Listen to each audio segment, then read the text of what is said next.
আজি 2:45 মান বজাত এখন গাড়ী লৈ এটা মানে পেচেণ্ট আহিলে, পুলিচ আহিছিলে। তো মই দেখিলোঁ অহাৰ লগে লগে ইয়াতে 9জনকৈ ইয়াত ইঞ্জুৰি পাৰ্চন বুলি মই গোটেই ষ্টাফক মই মাতিলোঁ, আহিলে তেওঁলোকে।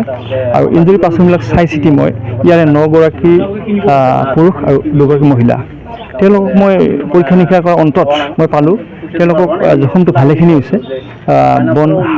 হাড়ত আঘাত হৈছে, হয়তো হাড় এইটো ভাঙিবও পাৰে, মই এনেকুৱা চিমটম দেখিছোঁ, আৰু মানে হাড় ফাটিব পাৰে, গুৰুতৰ জখম মই দেখিছোঁ। গতিকে আমি প্ৰাইমেৰী চিকিৎসাখিনি কৰি ইয়াতে তেওঁলোকক আমি কোকৰাঝাৰ আৰ্মি চিভিল হস্পিটেলত প্ৰেৰণ কৰিছোঁ। তেওঁলোকক লৈ যাব, তেওঁলোক এক্সৰে প্ৰয়োজন আছে, এক্সৰে হ'লে গম পোৱা যাব হাড়ত ফাটিছে নে ভাঙিছে।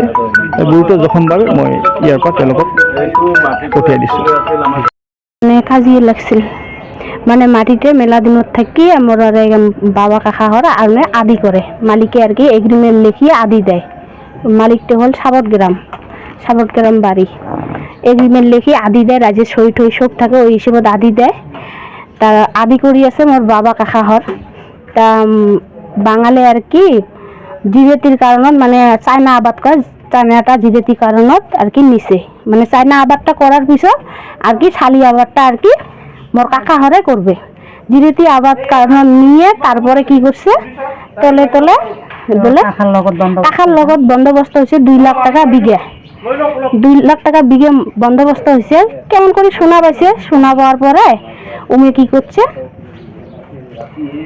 তলে তলে মনে মনে যায়া উমে 3 লাখ টাকা করে বিঘে করি মাটিতে মানে দাম দর করি বায়নাপত্র করছে। মানে আমার শোনা মতে এমন আর কি।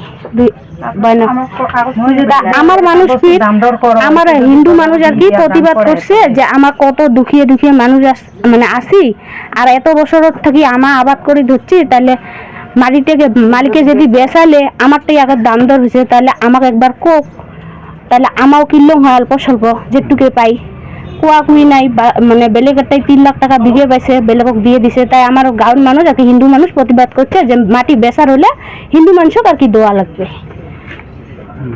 এগুলি আর কি।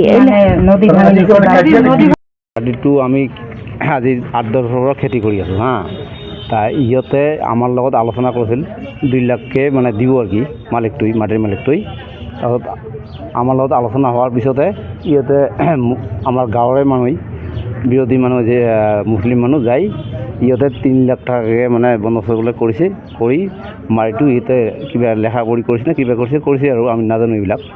তা এই মাটিটো আমি মালিকৰ ওচৰত গৈছিলোঁ যে আমাৰ গাঁৱৰ সন্মুখৰ মাটি, আমাৰ গোটেই ৰাইজে আমি এইটো মাটি ল'ম, বা যিকোনো আমাক খেতি বাতি কৰাৰ কাৰণে দিয়ক, আৰু বিক্ৰী কৰিলে আমি ল'ম আৰু কি।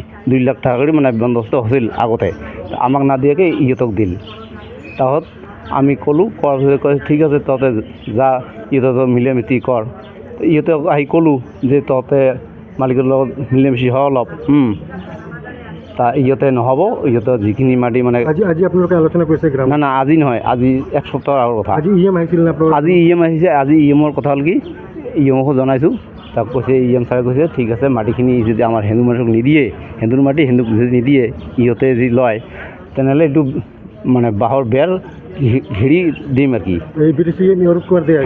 আছিল এইটো বেৰটো যেতিয়া ঘেৰিব ধৰিছিলোঁ তেতিয়া আৰু কি ইহঁতে লাডি আল্লাহ আকবৰ কৈ লাডি ঠেঙা জং একবাৰে দা খাবৰ লৈ আহিছে। আহিয়া এই যে মাৰধৰ কৰিছে।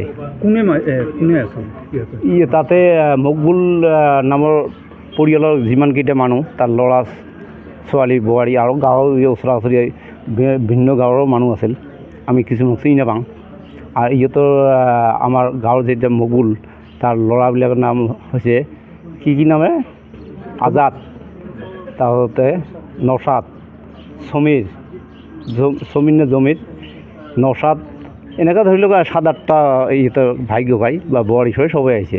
আহি এইবিলাক আমাক মাৰধৰ কৰিল।